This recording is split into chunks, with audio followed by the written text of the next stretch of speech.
extreme scoring to do the work for you.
Allow extreme scoring to do the work for you.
Indianapolis Motor Speedway, a name that provokes so much emotion and so many memories for nearly any racing driver or fan alike, and yet still adds to its legacy year after year. One of the oldest sporting venues on the planet, the Brickyard has seen all the greats of yesteryear and is next in line to be conquered by today's iFormula League Formula 3 drivers this afternoon. It's round 9 of 10 and points are on the line and time is running out. Hi, welcome to Pit Stop TV and the virtual Indianapolis Motor Speedway. I'm Andrew Cardinale IV, and I'm so glad to welcome iFormula League to Pit Stop TV for the second time this season. Brought to you by Extreme Scoring, Capital Sim Racing, the Butt Kicker, and Into Objects. We roar on from Spain and Canada to the back end of the season. Indy today and Suzuka in 2 weeks. And let's take a look, first off, once we get into the sim at today's track. It's a recognizable track map, and yet at the same time, I think one that is a little bit new to a lot of people. It's It's hard to explain. Let's go ahead and take a look at Indianapolis Motor Speedway, of course, 2.39 miles for this brand new version of the road course, at least on iRacing. It's been the format, or I guess the configuration of the track for a few years now. There's the track map. There we go. The 14-turn course here in Speedway, Indiana, of course, made out of the 2.5 mile speedway here at Indianapolis that IndyCar and NASCAR have raced on for so many years. Fast iRacing qualifying laps include no laps actually from Dallara F3 cars, but the closest thing we could find was just about an Indy Pro 2000 at a minute 20.779. David Porcelli, the fastest driver in those, setting the world record lap time from New Jersey. With the familiarization of Indianapolis out of the way, let's go ahead and take a look at qualifying times as drivers are on track, and Easton Chapelone is fastest so far. Tieko Krizman in second place, Jeff Schroeder third, Andy Ray Miller on track. He's one of many on track currently in car 333. And you'll notice on the ticker on the left side of the screen, we have some custom number blocks. Thank you so much to Alexander Shanna.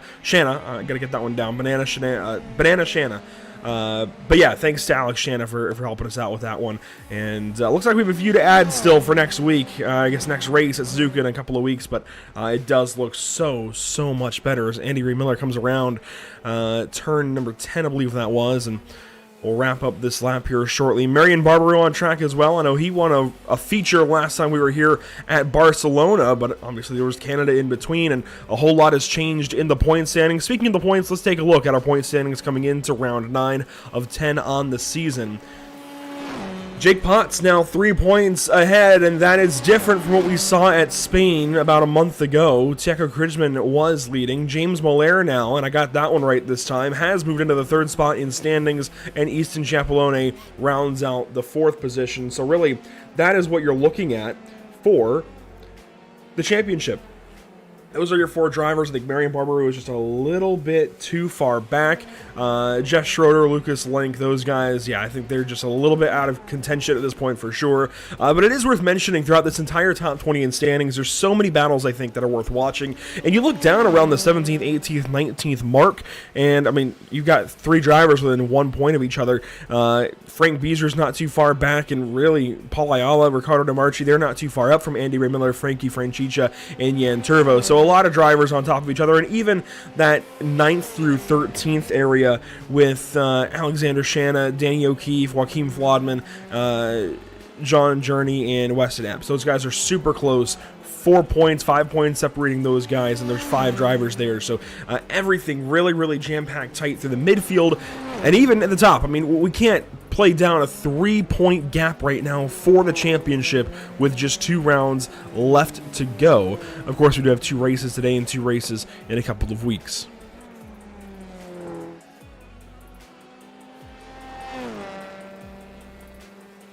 Taking a look at weather then for today's race, well, races, I suppose. 65 degrees in the air, 66 degrees on track, and it's definitely not quite winter in Indianapolis, but we'll take fall, I suppose, a cooling down anyways. Those are some pretty nice temps that are going to be nice to drivers, at least as far as overheating tires, but it might actually be difficult to build tire temp with these lower tire temps, or lower air temps and track temps. We'll see if that is a challenge at all throughout the course of the day. I think that really would only be an issue in the sprint race. I think these guys have enough time in the Grand Prix race, if you will, to be a little bit more laid back and let tires come into temperature there.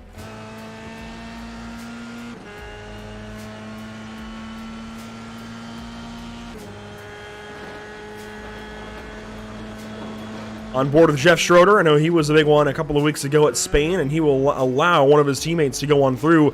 Might that have been Alex Shanna? It may have been. No, that was actually one of his other teammates, I believe. Yes, it was. So that was one of the other... That was John Journey there in car 31, as he's actually 9th place. So this could have been a big lap, actually, for John Journey. We'll see if he goes any faster. He's 9th place right now behind teammate Alexander Shanna. You can see them on the ticker, actually, where they're lined up 8th and 9th. But Journey is a half-second extra behind Shanna, and this could be a bit of teamwork to try and move Journey further up the road, as he's only 1,000th of a second away from 10th place right now. to the outer bricks and across the line. It's a whole lot faster for John Journey, but no positions gained. He will stay in 9th place, but now only a couple of tenths behind his teammate Shanna. So moving his way up just a little bit, if you will, on the speed charts, but not moving up as far as position goes. There's a look at your current pole sitter, Easton Chapelone, and it looks like he's a privateer as well. He does not have any team markings on that paint, and I couldn't find any team info about him. So that's actually one of the more unique, I guess, impressive things I've noticed about this field is Chapelone looks to be a privateer, an independent driver in this championship. Meanwhile, the rest of your top 5, 6, even down really most of your top 10, I think they're all teams with somebody here in the field.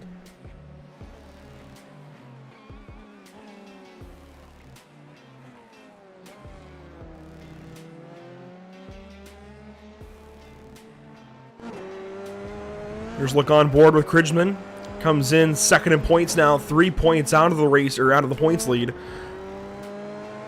And how about your point leader, Jake Potts? Car 41. You'll see all of the Knox eMotorsport drivers. He's the only one here, it looks like, today, but all of the Knox eMotorsport drivers this week, and in 2 weeks at Suzuka will be outlined on the ticker with the black and white number graphics, as you see there.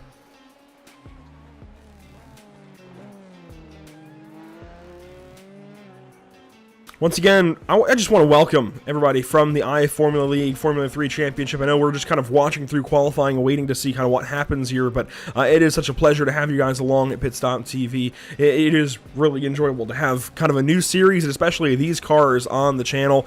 If you're brand new here at Pit Stop TV, follow us on social media, Facebook, Twitter, Instagram, YouTube, and Twitch, the whole lot of them.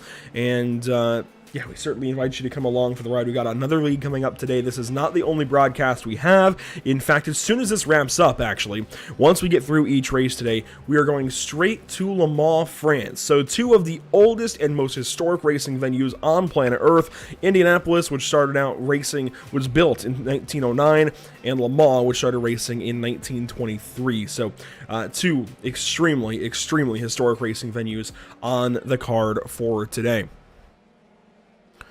Of course, a big thank you to our partners here with the iFormula League, Extreme Scoring, Capital Sim Racing, Butt Kicker, and Into Objects.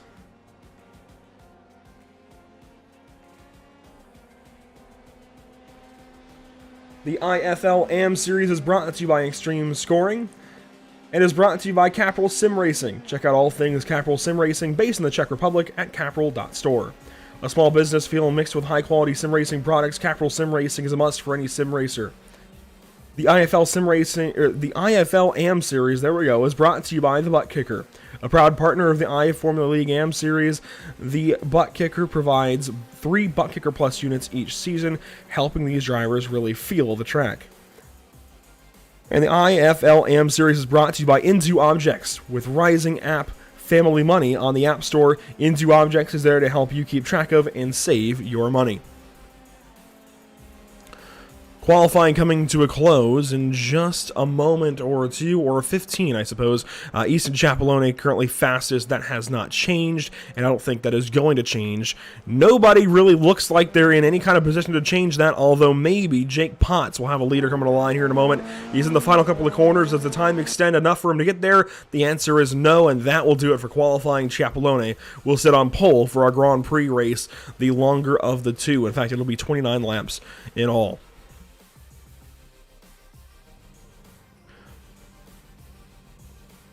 18 cars here today. Let's take a look through your starting grid. On pole, Easton Chapelone in car 81. As we mentioned, Tieko Kridgman there in car 215 will start from the 2nd place. Starting 3rd is Jeff Schroeder. Andy Ray Miller will start to his outside. And starting 5th today, it's Marion Barber in car 113. What a race at Barcelona a couple of weeks ago. Jake Potts, your points leader, though, will start from 6th. Starting 7th, that's car number 7, Frederick Larson. Alexander Shanna will start from 8th. Paul Ayala and John Nicholas Journey will round out your top 10. Patrick Olson, Arturo Mayorga, Danny O'Keefe, Jackson Carr make it to position 14. Frank Beason will roll off from 15th spot. Tristan Marshall in 16th. Nicholas Marshall from 17th position. And Randolph Smith rounding out your 18 car field here today. The weather hasn't changed much, although look at that track temp, it's come up just a little bit. That's, I think, actually worth noting. Before we go green flag racing, you're waiting on all cars to grid up and waiting for the signal from the flag stand.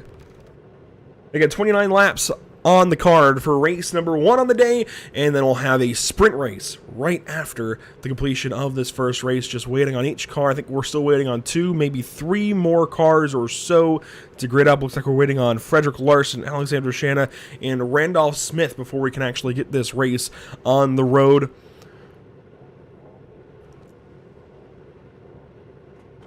All cars have gridded up, 29 laps. Let's go racing, waiting on the signal from the starter atop the flag stand here at Indy. And green flag is out.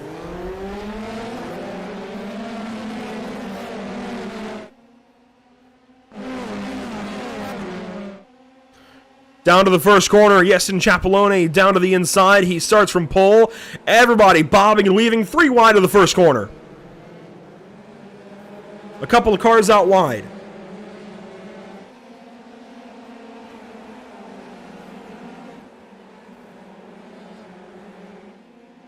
As we head to the chicane for the first time, no spinners just yet on the opening lap of 29.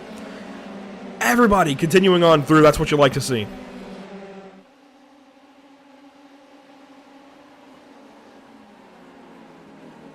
Oh, dive bomb there. Barbaroo. No, that wasn't Barbaroo. That was Andy Ream Miller, I think, up the inside. Somebody was, anyway. And a car flipping.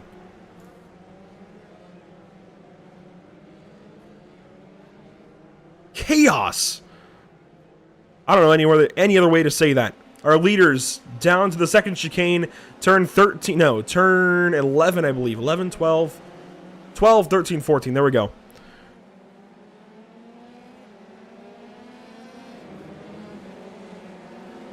You see his drivers still trying to find their way through the opening lap. We've got to take a look back at what just happened on lap 1. We saw similar activity at Barcelona on the opening lap, but I think this is going to put a few things... I think this is just a little bit more, to be honest. Chapelone leads lap 1. Let's go back, as there's a 3 wide across the line further back. Let's go back and see what happened there, that opening lap. It all started kind of in the mid portion of the lap as well, as they headed down to turn... I want to say that's turn 7. And I didn't get a look at who came in with that dive bomb, but man, they came in from way back. And then there was more contact. Let's see if I can go back and find exactly who that was.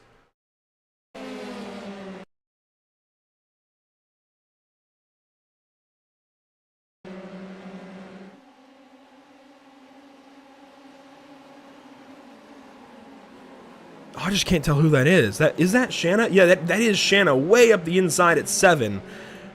That dive bomb from I don't know where, and then something happens in front of him. I don't think anybody went over.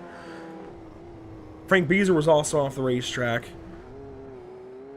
So let's go back one more time and see if we can get a look at what happens properly through the back end of that lap.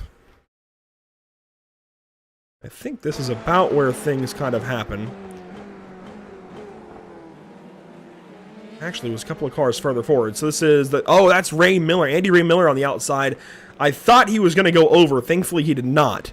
But man, that was nearly very, very close for Andy Ray Miller to going over in the Orion number 333. But another lap goes complete. We're on to lap 3. Easton Chapelone is still leading here in Indianapolis.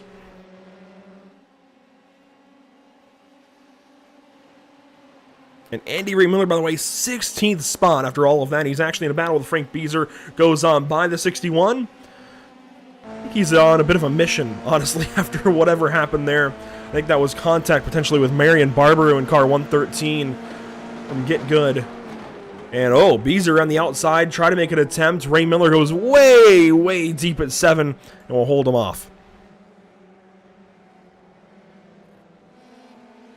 So Battle's actually just ahead of Andy Ray Miller, including one of his teammates, it looks like Danny O'Keefe. Jackson Carr in this fight. Paul Ayala. And even just up the road from these guys, John Journey, Tristan Marshall, a lot of great battling here through the mid portion of the pack as Easton Chapelone goes fastest, goes purple.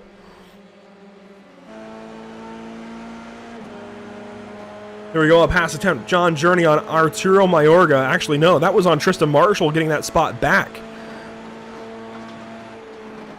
And he'll have that back by turn 1 easily there for car 31. John Journey back into the 10th position.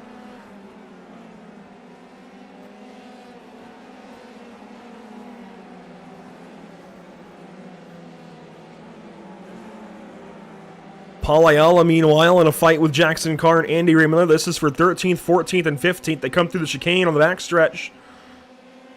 And watch this 333. Again, he seems to be on a bit of a mission as they go side by side. Jackson Carr over. They try 3 wide. Andy Ray Miller backs out.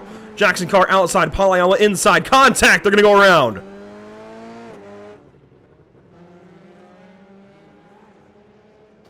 Oh, and more contact. I don't think Paul was much happy with that, as they will get turned back around in turn 7 and continue on.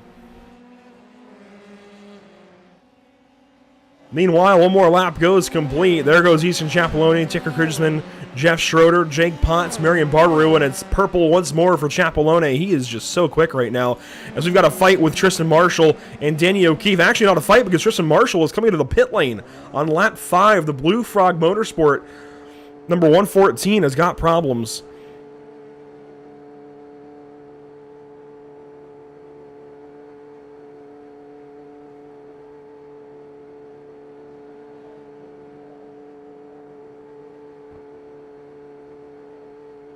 I wonder what the issue is here for Tristan Marshall. We'll follow him into the pit lane and see if it's just a routine pit stop or not, as Jackson Carr is towed to the pits. He's the car ahead.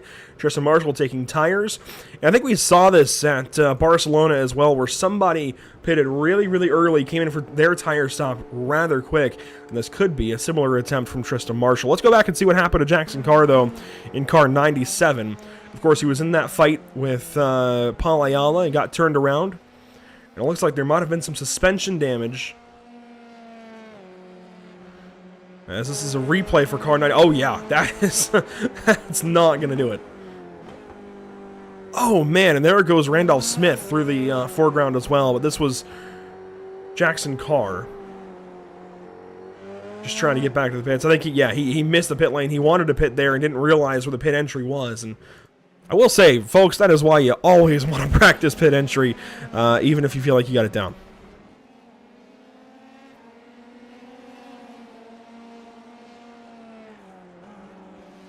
Arturo Mayorga, Alexander Shanna, down to turn 1. Mayorga up the inside. Shanna leaves him just enough room, nearly pinches him off there at the apex, and powers away through 2, through 3. Blue Frog with issues for drivers behind. Tristan Marshall, of course, as we just saw into the pit lane. But Arturo Mayorga, he's got no issues currently. He's going for the 8th spot on the left side. And a lunge.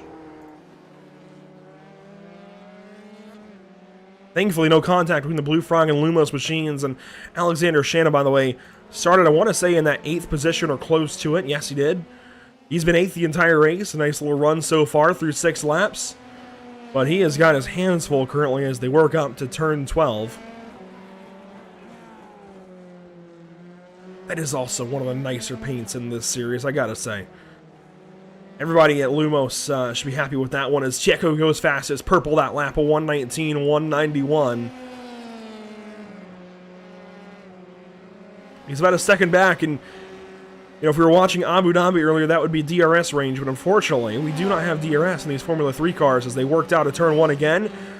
Shanna on the outside, trying to leave room. If he takes it, there goes Mayorga up the inside, and that is a complete pass for 8th. Maybe a crossover move, no switchback attempt for Alexander Shanna, but he's going to try for turn 4 and thinks better of it. It's a tough place to pass here, Indy. That's not really a passing opportunity. It's such a weird corner. Feels like you're off camber as well, but the problem here for Alexander Shanna is how far behind he is, and now he's got his teammate all over his gearbox.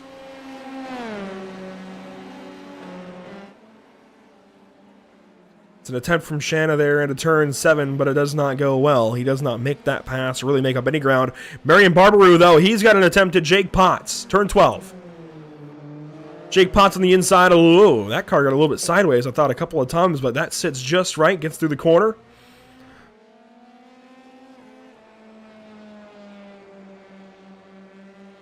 And Barbaroux now going to have to come up with another effort on the front stretch. Going to use that slipstream and try to go by on the outside, and he will do exactly that. Marion Barbaroux going to have a fight properly now at the turn number 1. Jake Potts still defending on the inside. Side by side for 4th.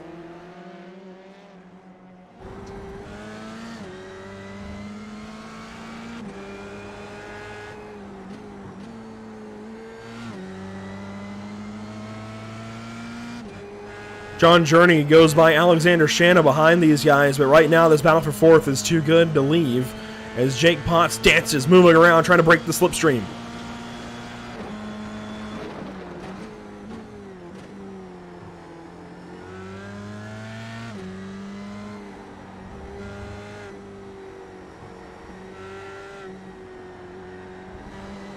Oh, you saw the wobble there for Jake Potts. He got real sideways, and that opens up the door now for Barbaroux in turn 12. Here he goes around the outside as we've got a problem. Shanna and Andy Ray Miller have stopped in the back.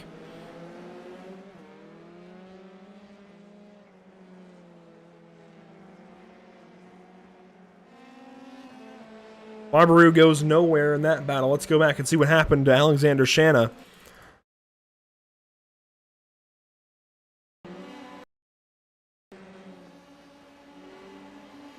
This is where he allows John Jensen to go through, it looks like, his teammate. That is for the 9th spot at first.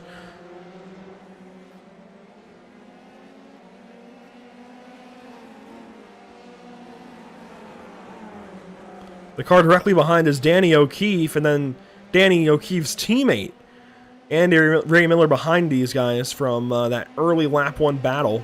Well, early lap 1 contact, I should say. Let's go on board with Andy Ray Miller here. Does he just go deep into oh yeah, that is wow. Wow, wow, wow, wow. That was an incredible lunge, and that was never gonna work.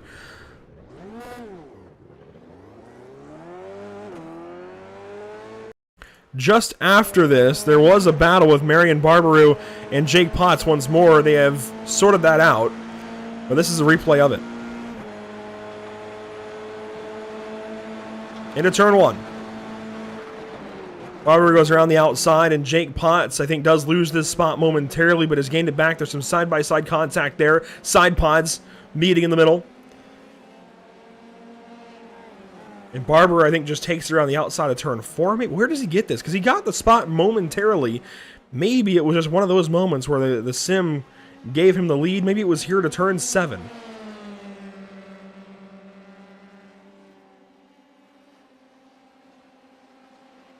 I think that's where he was counted with the lead for just a moment, but he had to give it back as he just couldn't hang around the outside, and now they're fighting once again, albeit a little bit more split apart.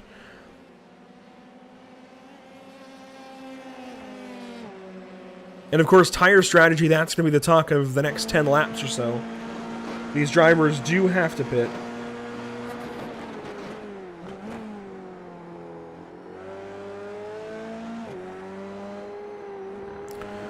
Only one car out of the race, that's Jackson Carr in the 18th position. Andy Ray Miller and Alexander Shanna, they're battling once more. This is for 11th now, as they're about 3/10 apart, headed to the backstretch here at Indianapolis. Shanna in 11th looked so good in the opening laps and has recently kind of faltered. Oh no, it's a toe. A toe for Frank Beezer.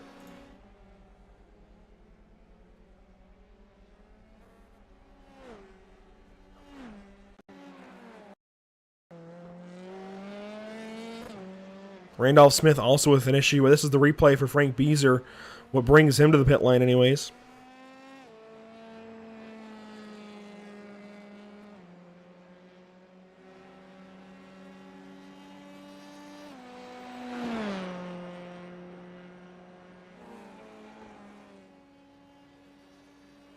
Looks like it might have just been clearly on his own, but the car didn't look damaged when he was in the pits, so maybe A separate issue. Oh, just a quick spin, and I think Frank decides he's done.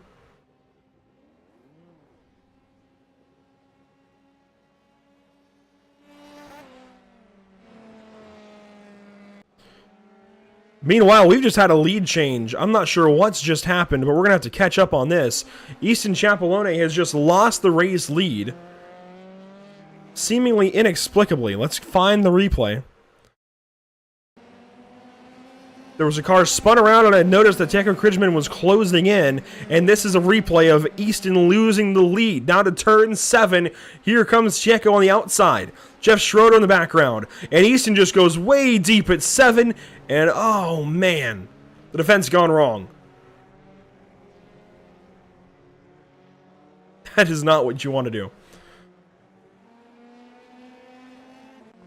He tried to go deep to cover up the move and simply goes way deep on himself and just outbreaks himself into that corner. We've got a pit stop. Arturo Mayorga out of New York. Coming into the pit lane.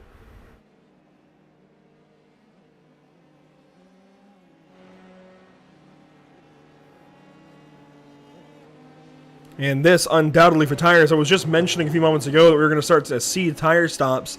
And this is right at that mark, I think, where we expect them. I know we saw that stop from Tristan Marshall way early, but that feels way too early. You're going to have some really old tires by the end of the race, 24 laps or so, and I just don't think that's going to hold up unless you're going for a two-stop strategy anyway. Mayorga down and away. 7.8 second pit stop. Alexander Shannon, by the way, he also pitted and is now lapped. As actually, it looks like one of his teammates goes off track right by him. Or was that a pit stop, maybe? It is a pit stop. Jeff Schroeder from third.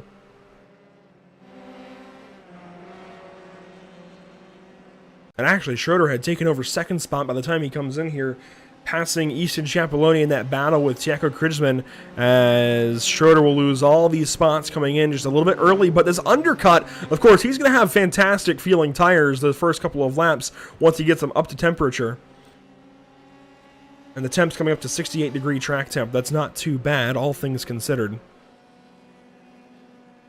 So Schroeder into the pit lane, a really slow crawl of 40 miles per hour down to his pit box. And finally that pit stop begins. We'll have to watch his lap times when he comes out of the box. These guys were still running 119s, 120s, 121s, depending on the driver. They're high 119s, maybe even in the mid-range, or in the 120s for sure for most of the field. So the Schroeder in the pit lane. How about Marion Barberio on Jake Potts? This battle has gone nowhere. This is for third now.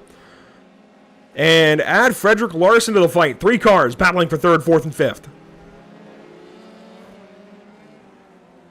Barberio through in the first corner. Side by side still with Jake Potts, who gets forced off wide. Here comes Frederick Larson.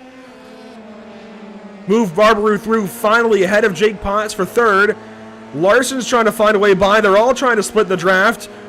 Oh, Potts nearly came over into Larson. Larson is trying to straight line it, but there's the draft for Jake Potts. He goes back to the left side. Barberio defends. On board with the 7. Barberio way deep at turn 1. Take him out of the fight.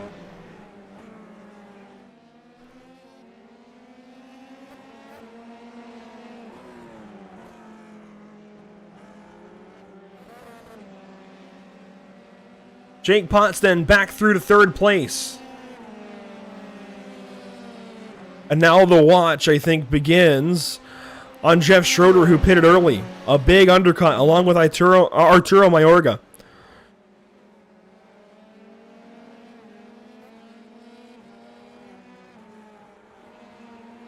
If you're Jake Potts, I think maybe the window is opening to just go ahead and pit. You've clearly got drivers on the back end of you. Go ahead and pit, get the tires now, undercut a little bit, put some time on these guys, and hold them back off a little bit later. I think that would be the move for me personally, but the Noxie Motorsports driver has got a plan, and we'll see what that plan is here in the coming laps as we work lap 14 of 15, or sorry, lap 14 of 29 as one car is slow. Didn't quite catch who that was. It might have been Randolph Smith. Marion Barberio into the pit lane. So while Barbary works into the pit lane and pit stops begin to get going, we're going to take a step aside for Pit Stop TV side by side for just a moment, and we'll be right back with remaining coverage here from Indianapolis in our Grand Prix race.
Allow extreme scoring to do the work for you. Have you found yourself trying to hide your joy because you're unhappy with your teeth? Your smile is the first feature noticed in an interview, on a date, or in family photos. We want you to be able to shine bright as your best self, and our teeth whitening system is the perfect step toward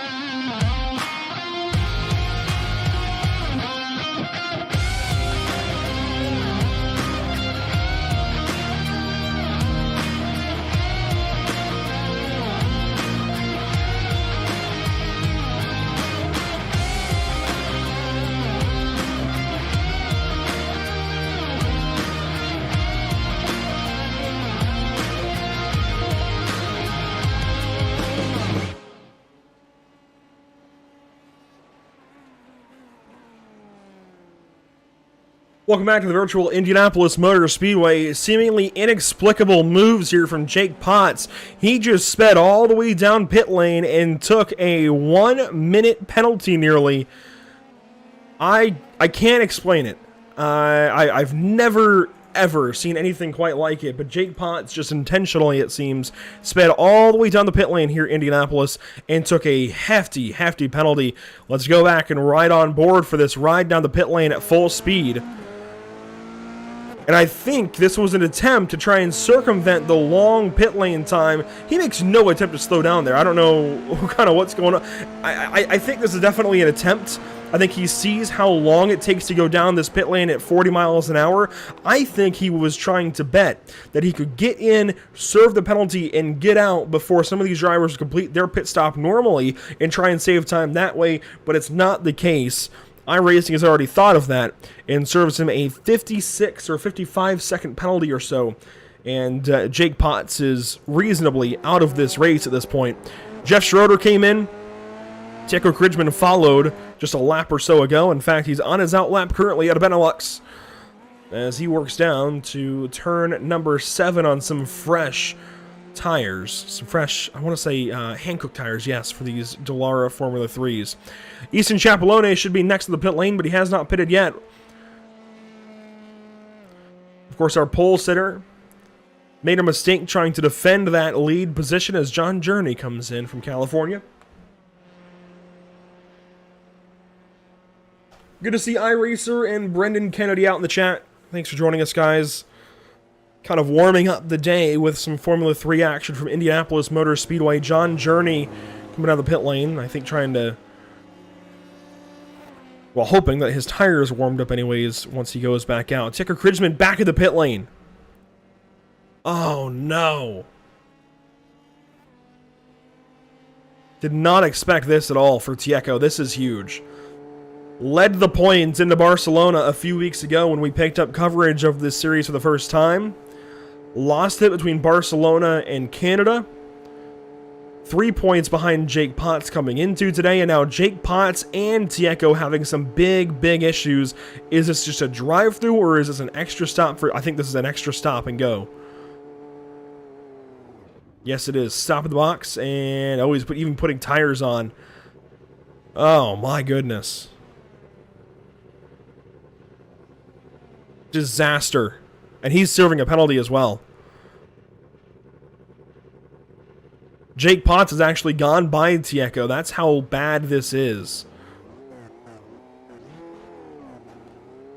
This is disaster.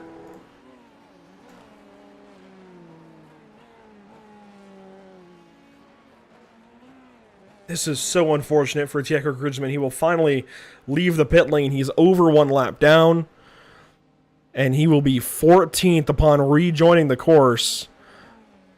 That is 14th of the 15 cars left running. And suddenly, Easton Chapelone only has to worry about maybe Jeff Schroeder. I mean, that's about it.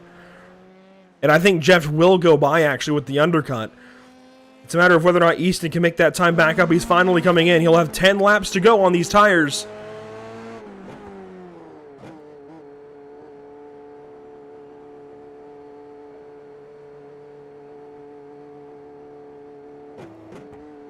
Chapelone working the gears a little bit, trying to get that extra bit of pace. Danny O'Keefe yet to pit. Frederick Larson also yet to pit. Those are the 2 other drivers left to come into the pit lane. I'd imagine they'll do so this lap. Tristan Marshall, by the way, we saw that early pit stop on lap 5 or so. He came back in, so that was not an attempt to circumvent that strategy. And he is the last car currently running just behind Tieco Krujman after Tieco's run comes to an end here today.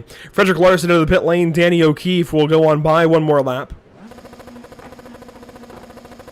Chapelone set back down on the tires, and he pulls away 7.18 seconds. That is slower than Jeff Schroeder, but is Jeff going to be able to pass him? Here comes Schroeder down the front stretch, and I think the answer is no, actually. I thought for sure that Schroeder would be able to go on by, but that is simply not the case. It is a 5.2 second gap, and I know that says it's tracking to O'Keefe. That is actually tracking to Chapelone. And I think this is going to be an easy layup win for car 81 in the opening race of the day. Here's Larson off the pit lane. Arturo Mayorga will go on by. And it looks like Larson will join a fight with John Journey potentially. And actually, John Journey goes on by into turn 1. So Frederick Larson will come out. Oh, he spins immediately. The Orion Motorsport, Orion Legendary number 7 goes around immediately out of the pit lane, and that's what cold tires will do to you. Andy Ray Miller does the exact same thing, but not off the pit lane. And I think Orion Legendary is going to be wanting some corners back at turn 1 specifically. They both of them spin right there. Andy Ray Miller and Frederick Larson. Danny O'Keefe comes into the pit lane. That is the 3rd driver from Orion Legendary, so at least it's a better story for him.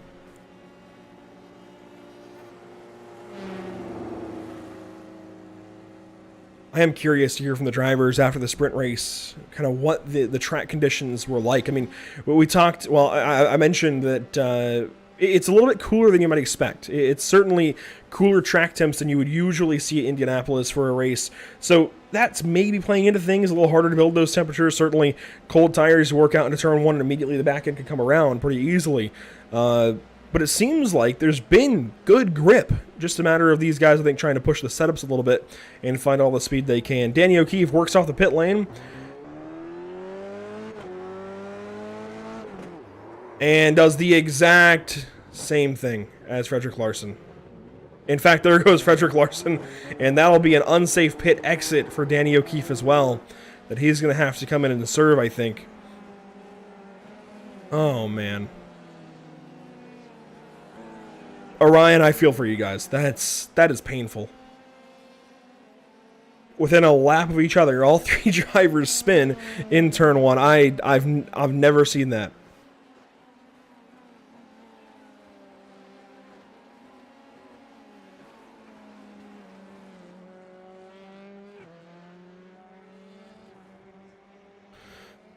Taker Kridgman tried to get some points back. He is working on 13th position. I don't think he's going to drive into the points. I do believe it is a 10-point cutoff, I would imagine, being Formula-style racing. Or 10-position cutoff, I suppose, for the points. So I don't think he's going to drive back into the points. If we do score full field, I actually haven't looked into that yet. If we do score the full field, he did just go by Nicholas Marshall for the 13th position. And Tristan Marshall may do the same.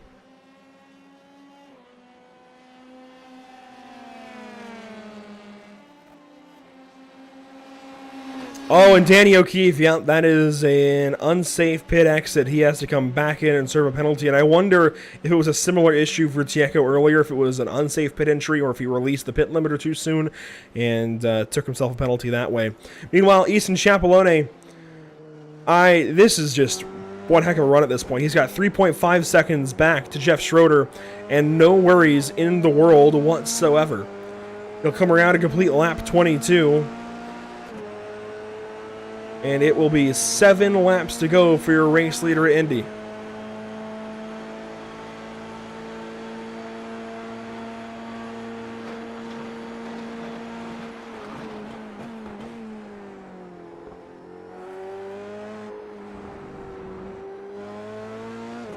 Jake Potts in a fight back here.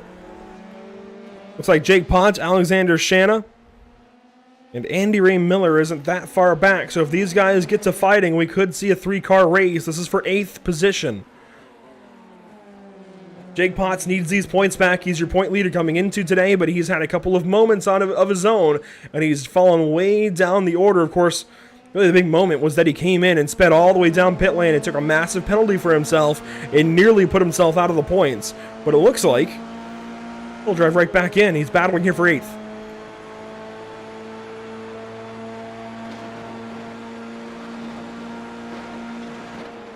Deems himself close enough to lunge up the inside and will take that spot away in turn 1. That was aggressive.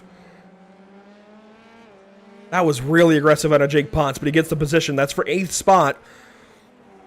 And again, that is so important for him in this championship, especially with Taker Kridgman currently out of the points. It's so important for Jake to rebound here, get the points that he can, and fight his way back in. 8th spot isn't much, but points are points. And if he can at least try and maintain that gap and try not to let anybody go by, I think that's important.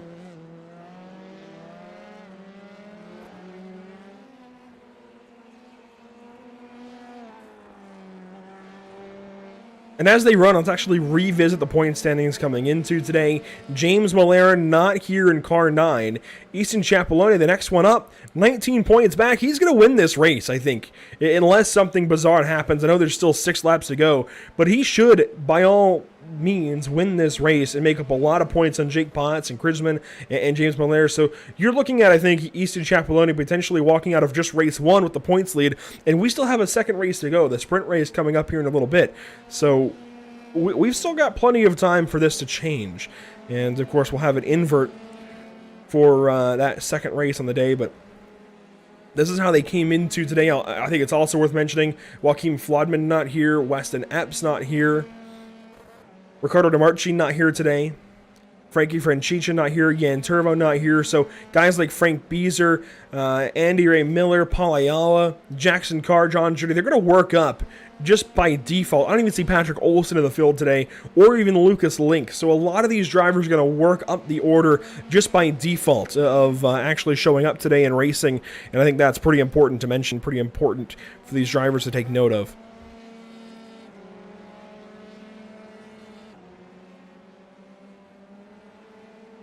We've got a battle for 5th. Arturo Mayorga, John Journey. It's a bit of a stretch currently for car 31, John Journey, but he's close. In about a second. Within about a second of Mayorga as they come across the line and take 5 laps to go. Good to see Big Blue checking in. Glad to have all of you guys joining us for this new series on Pit Stop TV, and I can't wait to see what this series has in store for us. We have today's race at Indianapolis. This is race number 9, or I suppose round 9. Races 17 and 18 on the season. And we'll have coverage from Japan in 2 weeks at Suzuka for the finale at round 10, races 19 and 20. Alexander Shanna back into the pit lane. Problems, maybe a penalty. And unfortunately, the 45 is just not having a good day. That does move Pagliala into the top 10.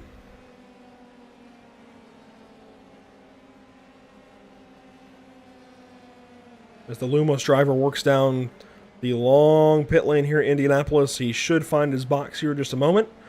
Actually, that's a pass-through for Shanna, so he will work out just behind Danny O'Keefe and ahead of Tristan Marshall. Let's hope he doesn't bin it here in turn 1 off the pit lane, and it's a clean exit for Alexander. He's just got to get back after it for 12th and 11th maybe. And I will say, Tieko Kridgman suddenly in 11th spot. If Paul Ayala or anybody in the top 10 has an issue, he could still make the points, could still make the top 10. John Journey, the offense here for turn 1. Looking for position 5, goes a bit wide, but he's working on Arturo Mayorga. This is a good battle now. They were a second apart a lap ago, now a 10th apart. And make that 2 or 3 tenths as he messes up turn 4, goes a bit wide, and just kind of lost the nose, I think, in the wake of Arturo.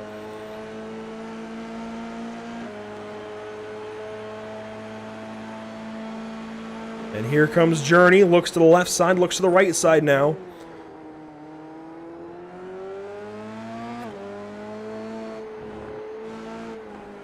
I think Mayorga is just good enough maybe to hang on to this spot, as we'll have 3 laps to go when they come back to the start-finish line. I will say Journey obviously looks faster, but you've got to be able to stay faster, and I'm just not so sure that he can. It seems like when he gets close, he gets into that arrow wake and just loses the nose of the car.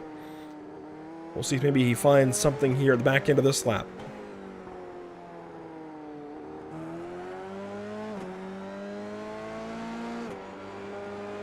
Once again, a big thank you to our partners here with the iFormula League AM series for allowing this series to take place. Extreme Scoring, Capital Sim Racing, Butt Kicker, and of course Into Objects. And our partners here at Pit Stop TV, Whiplash Media Simcams, bringing you the sights and sounds of every series we broadcast here at Pit Stop TV, as well as SimWrapMarket.com and Permanent Makeup and Cryo in Maine.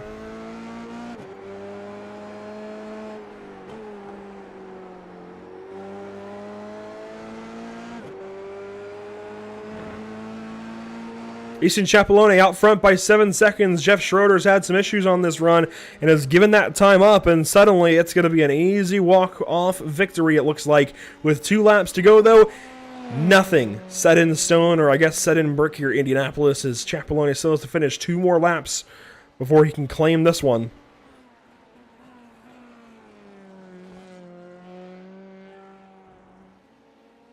For a while there, it looked like Chapelino was going to have some issues. It looked like Easton had given up the race lead and had fallen down to 2nd or 3rd for good. But then problems on the pit stop for Tieko, problems for Jeff Schroeder, I think, just in general. And suddenly, Easton is off and away to, I think, a very, very clean race victory. And this is going to be huge in the points. I mentioned it already. I pulled up the points, showed everybody. This is going to be huge as far as where these drivers go into next race at Suzuka. And, of course, we still have 1 race to go today. Can't forget that. But it's looking good for Easton.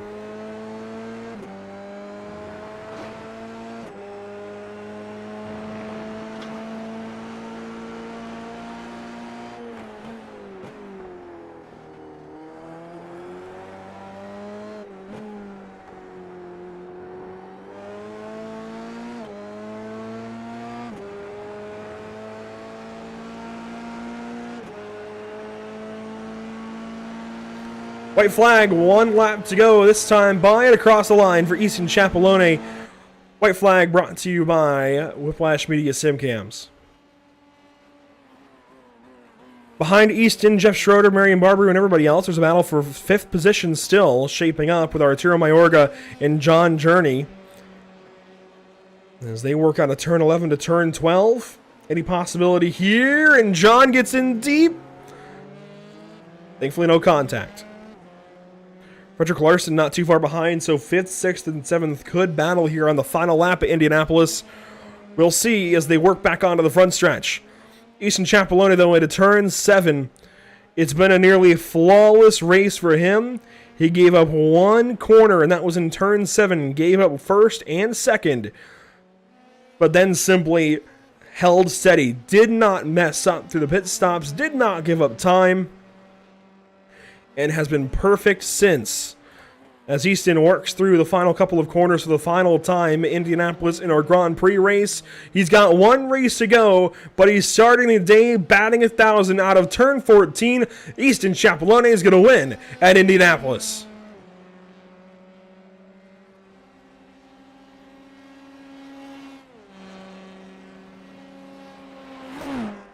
And checkers officially there for him from the flag stand. Again, I think a statement victory for sure, one that's important in this championship as Jeff Schroeder goes second. There goes Marion Barberu underneath the start-finish line. Or I guess across the start-finish line underneath the flag stand. Patrick Olson. I mentioned Patrick Olson wasn't here. How about that quiet fourth place for Patrick? He is here. In fact, I just didn't quite realize it. As there goes actually Marion Barberu. He was that far back. And Patrick Olson will be the next car, it looks like, to the start-finish line. But apologies there to Patrick Olson. I didn't think he was even in the field, as he will finish fourth place in car 77. Arturo Mayorga hangs on to fifth over John Journey and Frederick Larson. Jake Potts, your point leader coming into today, is going to wrap up race 1 in the 8th position, it looks like. And we'll have just a moment, it looks like, to check over race results. Not very long, as it's going to quickly tick on over to our second race session, our warm-up session. But let's take a look anyways at the results. Easton Chapelone first place by 10 seconds over Jeff Schroeder. He was having problems by the end. Marion Barberu third, Patrick Olson, Arturo Mayorga, John Journey, Frederick Larson, Jake Potts, Andy Ray Miller, and Paul Ayala, your top 10 for race 1 at Indianapolis. Chico Kridgman, Danny O'Keefe, Alexander Shanna, Tristan Marshall, and the rest as well. That wraps up that. We're already into the warm-up session of 5 minutes for these drivers to get back on track. While they do so, we're going to get ready for race number 2. I believe it's going to be about 9 laps, maybe 8 laps here at Indianapolis Motor Speedway. Get ready, race 2 on the way in just a moment.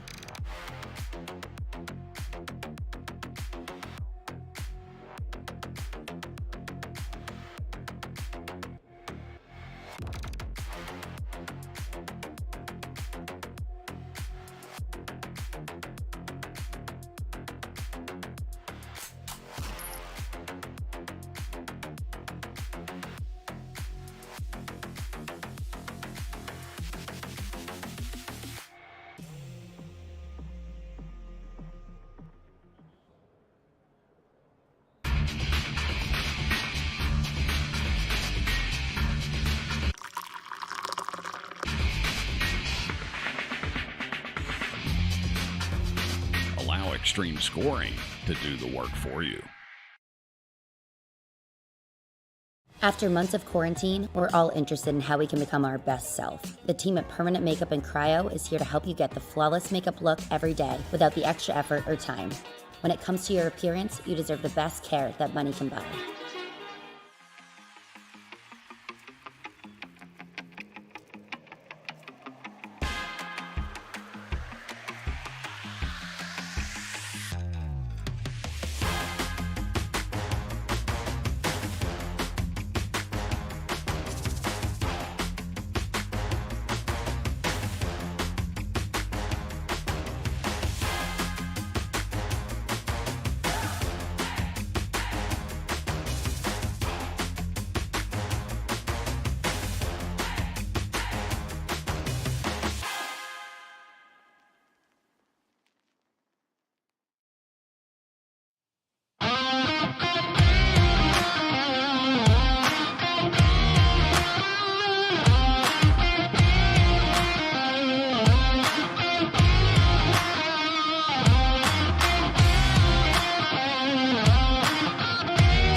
extreme scoring to do the work for you.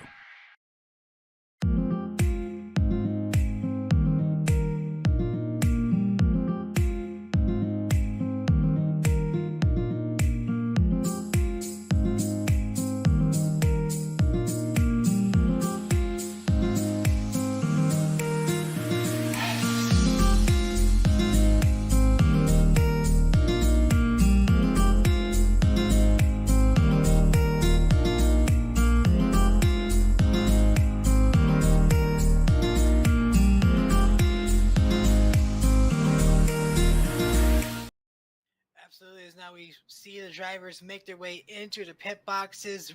Dobbs, Robertson, Kinder, Barlow going to go all through 4 of them and take his place on the first pit stall. Wide bracket falling in behind. As now we wait to see these 4 tires and fuel and who's going to be able to win off pit road first. Adam Lancaster drops the jack first. Alan Dobbs is going to get off away early as Lancaster is going to jump all the way up to 3rd with that, almost beat Robertson, and they make contact, and that is not what you want to see. That might be a pit exit violation of 28, but that is a very devastating blow to number 2 car. You got to hope he didn't get too much damage out of that, but that was a hard hit to the inside wall. Down the straightaway, we'll get a replay here and show you that one again. That car was really consistent and really strong. I was thinking Robertson was going to be a big factor in the finish of this race. You see Adam Lancaster and Brandon Robertson coming out side by side from the exit of the pit lane, and there was for the completion of 4 fresh tires on that machine. Dobbs got him out of the pit lane, no question about that, but Lancaster got a really great pit stop, came out beside him, and just trying to have enough room between both himself and the wall and himself and Lancaster. Obviously, he misjudged how much room he had to his right side and just... Welcome back to the virtual Indianapolis Motor Speedway. Warm-up wraps up and concludes here at Indianapolis ahead of race number 2. And let's work back into the sim and check out our starting lineup for race 2 on the day. On pole, it'll be Danny O'Keefe in car 15. Ticker Cridgman will work from the 2nd position. Paul Ayala will start 3rd, Andy Ray Miller from 4th, Jake Potts will start from 5th position, and starting 6th, it's Frederick Larson in car 7. Starting 8th is John Journey. Arturo Mayorga starts from, starting 7th is John Journey. 8th is Arturo Mayorga. And Patrick Olson and Marion Barber will wrap up your top 10 for the starting grid for race number 2. Jeff Schroeder will start from the 11th position. And you can see there alongside, it's race 1 winner, Easton Chapelone from 12th. That'll do it for the starting grid. A few other cars behind, like Alexander Shanna, Tristan Marshall, and others. But red lights are on, green lights are on now. Indianapolis, 7 laps, let's go.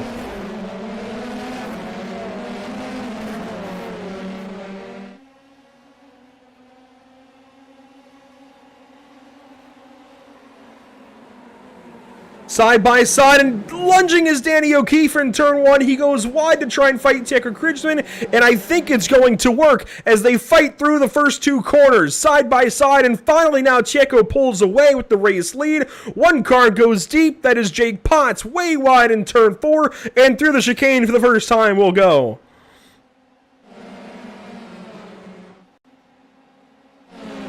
Oh, and a big crash. Patrick Olson and one more. I think that's Alexander Shanna. It is. The rest of the field works on through. 1 car goes out wide. That is Andy Ray Miller at turn 7. Problems again. Tieko Crisman, Danny O'Keefe, though, the battle out front. Paul Ayala 2nd. Jake Potts 4th. So, sorry, Paul Ayala 3rd. Jake Potts 4th. Then Frederick Larson as they work through turn 11 and up to turn 12. Side by side here, a couple of rows deep, and contact! Larson goes around. That was Barber that made contact, the lunge into the corner. And lap 1 will go complete. Swerving down the front stretches, Checker Cridgman as 1 lap finishes up here at Indianapolis Motor Speedway in some of the most dramatic fashion we've seen. And just like that, things calm down just a little. No, they don't. Paul Ayala in the back. Spins around with contact, I believe, from Jake Potts. Now they're 3 wide behind him almost. Andy Ray Miller goes on by. John Journey falls back. Journey now, in front of Mayorga battling. Andy Miller, though, with the draft. Here we go on Jake Potts. This is for 4th position. Miller on the outside. Potts in the middle as maybe they go 3 wide. No, but Miller way deep in turn 7. He gets on the brakes just enough to make the corner and hang on to that spot. The virtual crowd is loving it, I'll say that. The crowd noises in the background, they are excited with this racing so far. Andy Miller 4th now. Jake Potts 5th. John Journey 6th. Then Arturo Mayorga, as Mayorga looks up the inside.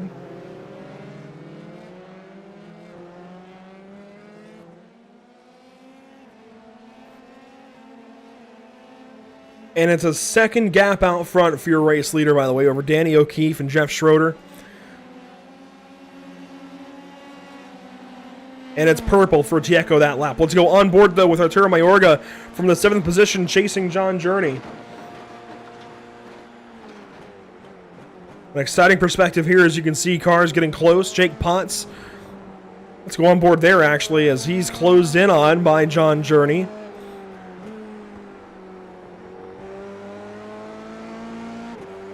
Andy Miller starting to step away a little bit. He's building a gap over Jake Potts. Marion Barberu, Frank Beazer in the back. They're battling.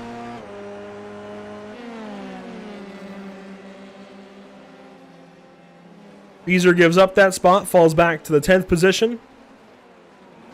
Oh, a contact! He drives through Marion Barberu. I think he just missed the braking zone entirely.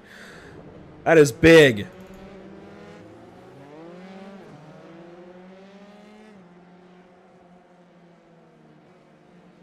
Beazer allows Barberu to go on through, to imagine with an apology as well. All the while, Easton Chapeloni, he saw some issues early, and he is in 11th with a damaged wing. Oh, that's trouble. That front wing has seen better days for sure for Easton. He's in the 11th spot, as it's purple again from Tieco. And purple now from Jeff Schroeder. I hate to imagine that Easton might not finish in the points in this race after winning race 1.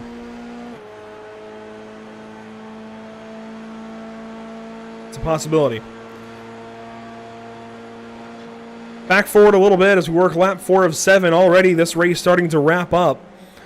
Jake Potts 5th, John Nicholas Journey 6th, Arturo Mayorga 7th. That has not changed, but the differences between them have, as John Nicholas Journey starts to close in a little more on Jake Potts and drive away from Arturo Mayorga. This could be a battle into turn 7.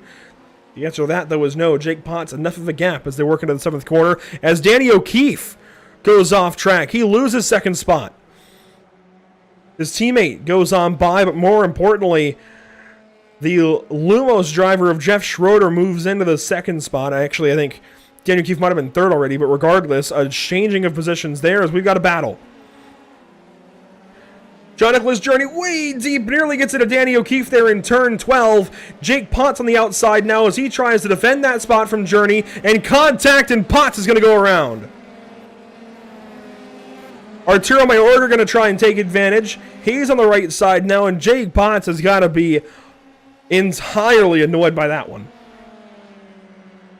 That was aggressive, certainly out of the 31, but you need these points, and John Nicholas Journey blends over a little bit in front of Arturo Mayorga, and eventually, I think, well, maybe might not give up that spot, goes wide, nearly contact, and Paul Ayala is joining this fight now. 3 laps to go for these guys. They're racing like it's the last lap for the win. Mayorga deep.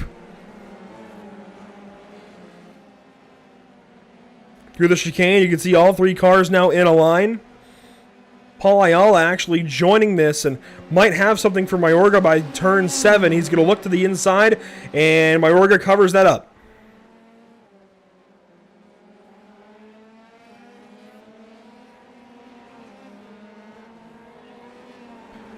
Mayorga a bit slow there through 9. Gives up some time, falls back away from the 31 a little bit. Paul Ayala now, well, he's still in this fight and really wants a way by. This is 5th, 6th, and 7th. I can't tell if Paul is better than Arturo or if Arturo has just been held up this much by all of this battling. Jake Potts, by the way, 9th place. Easton Chapeloni into 10th. Marian Barberu 12th as Jeff Schroeder goes purple, but he's a little far back of Tieko Kridgman for a 2-lap battle. 2 laps to go here in Indianapolis for your sprint race.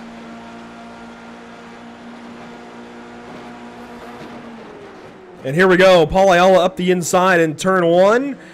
Nearly contact there. Mayorga takes the spot back away, but maybe not for long. Paul Ayala back up the inside for turn 3, and he's got him cleared for turn 4. Arturo, though, fights back again. Will not give this spot up. Side by side to the chicane, and contact, and they both go around.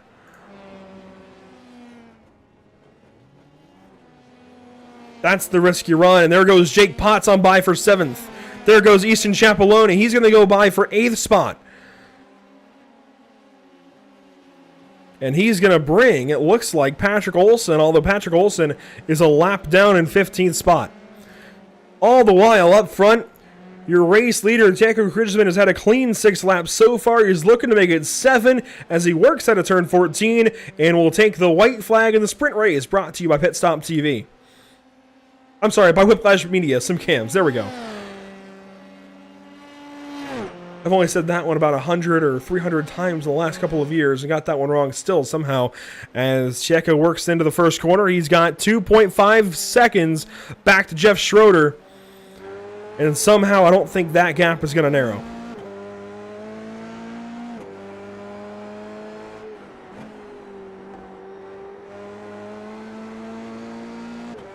And drivers might be listening, whether it's now or after the race. Just go ahead and join the broadcast waiting room. We'll prioritize the 2 race winners, but we'll take a couple of extras afterwards, as Jeff Schroeder is just not going to have enough here on this final lap. I'm not sure anybody could. This is exactly what Tieko needs, though. After an off race for race 1, coming into today, 3 points out of the lead already. This is going to be a healthy feeding of points for Tieko Kridgman over Jake Potts in the second race of the day, the sprint race. And this is going to tighten things right back up, if not give Tieko maybe an advantage going into Suzuka in a couple of weeks' time. Tieko Kridgman is going to win the sprint race at Indianapolis here.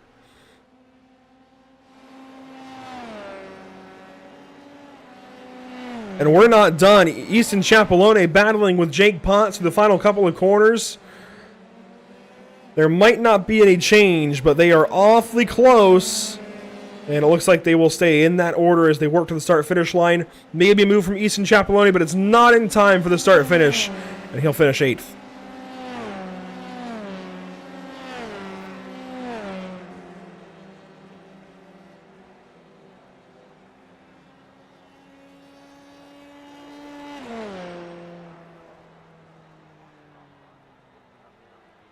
One car left to finish. That is Nicholas Marshall, as he is, looks like, out of power coming to the start-finish line on the front stretch, but he will coast across the start-finish line.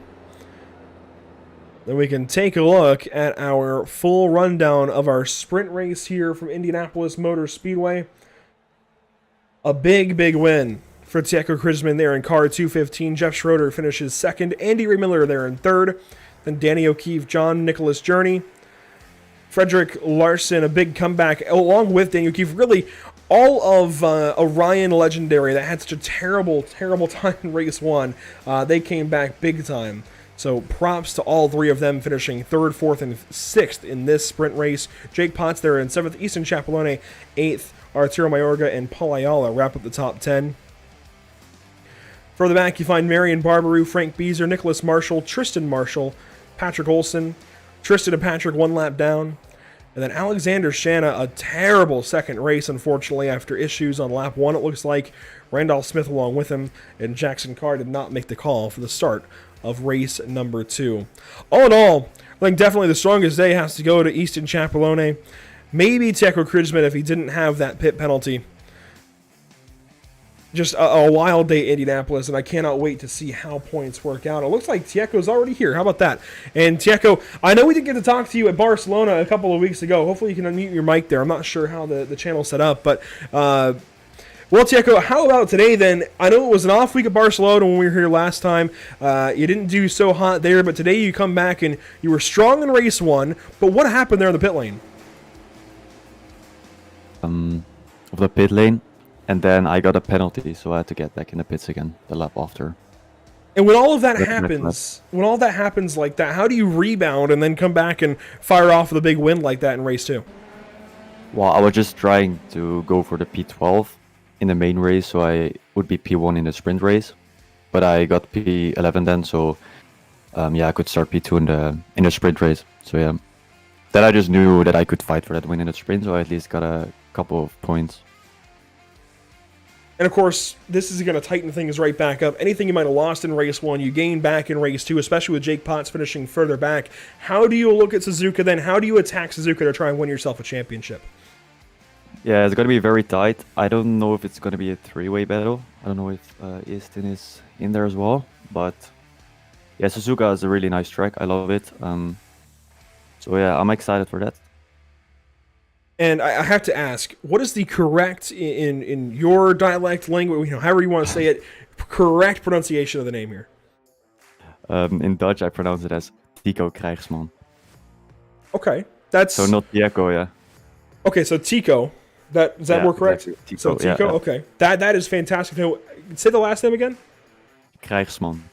But you can say Krijgsman, man, that's fine. Okay, yeah, I was going to say, I don't know if I can get quite there, but I can try. I can listen back and give it a shot for Suzuka. But Tico, congratulations today. A really strong run. I think if not for that pit penalty, or pit spin, you would be right there, I think, pulling away. So congratulations. We'll talk to you in a couple of weeks.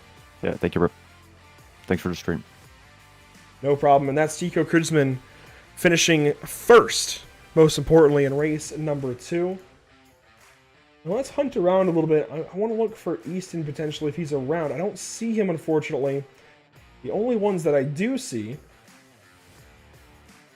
that finished up front, I don't even see a Jeff Schroeder. So drivers, if you're out there listening, go ahead and pop in. While we wait on a driver or two to pop in a Discord, let's actually take a look at our upcoming broadcasts here at Pit Stop TV as we get ready for one of them. Coming up in just about a half an hour, actually. While it's not pictured here, we have the Sim Pit Road Racing Series from Le Mans. So as I mentioned at the top of the show, 2 of the most historic, if not the most historic, and longest running racetracks in the world. Indianapolis today. Indianapolis now is wrap up, and then Le Mans in just a half an hour for the Sim Pit Road Racing Series. I'm excited for that. GTE cars around Le Mans for 60 minutes of racing, and then we have a complete week off until you can see the dates here. November 27th, when we have the Sim Pit Road Racing Series once again, this time from Sebring International Raceway, and then we get back into our flow of things. We're going to have a busy week or two. We're going to have the Sim Pit on Sunday, then the Outlaws Sim Series on Wednesday from North Wilkesboro, followed up by the North American Racing League GT3 Series coming back full force on December 1st with their opening round of the season from Road America. Then we will, of course, have a full weekend once again with the iFormula League AM Series with the Formula 3 cars here on Sunday at 11:40 a.m. Eastern from Suzuka, and then the Sim Pit Road Racing Series with their final round of their season as well from Fuji. So actually, we have a double feature of championships from Japan that day. One from Suzuka for Formula 3 with you guys here at iFormula League, there we go, and followed up by the Sim Pit Road Racing Series with their GTE cars at Fuji International Raceway. So an exciting day, certainly. I want to say that's going to be December 4th, I believe, on a Sunday. Now, I don't see any drivers joining me down here in the interview waiting room, so I'm looking over the results and seeing who would make sense to bring down first. Let's actually grab Frank Beezer. I know he had kind of a rough day, but you can kind of hear what maybe the racing was like a little bit further back in the order. And Frank Beezer, kind of an up and down day. There we go for you. Certainly, you had a couple of shining moments, but a couple of rough moments as well. How'd it go here at Indianapolis?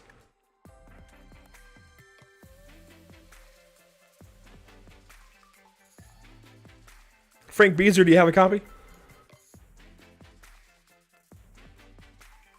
Well, looks like Frank has stepped away from him. Let's grab Marion Barbaru, who, Marion, we talked to you at Barcelona a few weeks ago when we first picked up coverage here. You had a fantastic day, won one of those races, but today not quite the same. How'd it go for you? Yeah, hello. First of all, thank you for the broadcast. Absolutely glad to be here, Marion. How'd the race go out there for you? I know it wasn't quite what you wanted. Yeah, it was a difficult race. But in the feature race, it was a bad battle with Jake Potts. It went up and forth. But my main rival was Jeff. So he had a very good weekend. I'm happy for him actually, but I'm looking forward to Suzuka so we can see what the final results will be. Currently, we're fighting for P5 in the championship. And how do you go into Suzuka in a couple of weeks? What's your approach? Are you going for high downforce, low downforce? How do you set the car up for that race? Firstly, it will be a lot easier than this one because on this track we didn't have any experience. So obviously we went for as low downforce as we could. But Suzuka, it's difficult because first sector you need a lot of downforce. In the last sector, you don't need a lot of downforce. So it won't be easy to set up the car, but because we have past experience there, we believe it will be a good weekend for us as a team. Both for me and also Tico and also Jack. Yeah. And I imagine you guys you have to be looking pretty good in the team standings. Do you know where you guys sit? I don't have that ready, but you guys, I mean, it seems like you are the best drivers each week. We had a shot for the championship, but Lumos, actually not Lumos, the other team, that Jake Potts team, is currently P1. So I think for this season it's done. But next one for sure, we want to give them a run for their money. So we'll see. But in the championship, in the drivers' championship, things are really exciting. So. Next race will be the deciding race. Yeah, I can't wait to see how that works out. I know Tico came in 3 points out today, and I have no clue where you guys are going to be after today's races. Marion, congratulations on your couple of runs, and best of luck to you at Suzuka. Thanks, man. Thanks. There's Marion Barbaru in car 113 from Get Good Racing. Let's also grab Jeff Schroeder and then wrap this one up. And Jeff, it was, I think, a really good day for you. I know maybe not the win that you might have wanted from either one of those races, but second place, it does not feel too bad, I don't think. No, it was all about points for me today in the fight for P5 in the standings. And I knew I couldn't get to Easton in the feature race. So for me, it's a very good result here. And I've been asking everybody, how do you set the car up for Suzuka? And Marion just had a great point of, you want high downforce in the first sector, low downforce in the last sector. How do you attack Suzuka? That's where everybody, it seems like, has a bit more experience, but also everything's on the line. You mean next week, Suzuka, right? Yes. Yes. I can't give you any tips about the setup because I know people are listening here, so... Well, I like it, keeping your cards close to your chest. But Jeff, congratulations today. Really good racing out there. I'm excited to see where you finish in a couple of weeks. Thank you very much. See you then. Bye. Jeff Schroeder with, not too many words there about what they're doing for Suzuka in a couple of weeks, and I like that answer. Keeping his cards close to his chest, doesn't want to give up too much information. So thanks, drivers, for talking with us here. And again, those upcoming broadcasts here at Pit Stop TV, they look as follows. I was mentioning, of course, we have the Sid Pit Road Racing Series in about 24 minutes. We get going with Emerson Arden joining me for that coverage from Le Mans. And then we, of course, have a week off for Thanksgiving. So whether you celebrate or not, if you're worldwide, of course, just have a great week. Regardless of the holidays, just have a great week. Enjoy your time here as we get into November. Well, the back end of November, and get ready for December. It's getting cold up here in the Northern Hemisphere. And you know what? On that point, let us know where you're watching from if you're out there in the YouTube chat quickly. Let us know where you're watching from and who maybe you are out in the chat or who you're pulling for in this series. But you can see all the upcoming broadcasts there. Make sure to follow along here at Pit Stop TV, Facebook, Twitter, Instagram, YouTube, and Twitch. And as we gear down from Indianapolis, of course, we got to get ready for Le Mans. But before we do that, A big thank you to our partners here with the iFormula League, Formula 3 Series, Extreme Scoring, Capital Sim Racing, Butt Kicker, and of course Into Objects. And our partners here at Pit Stop TV, Whiplash Media SimCams, bring you the sights and sounds of Pit Stop TV, as well as SimRepMarket.com and Permanent Makeup and Cryo in Maine. That will do it for us here from Indianapolis Motor Speedway. So glad you joined us for the action today, and we really, really hope to see you in just a few moments from Le Mans, but otherwise we can't wait to see you again in 2 weeks' time for Suzuka, for these guys to wrap up their championship in the iFormula League Formula 3 Series. We'll see you then.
Allow Extreme Scoring to do the work for you.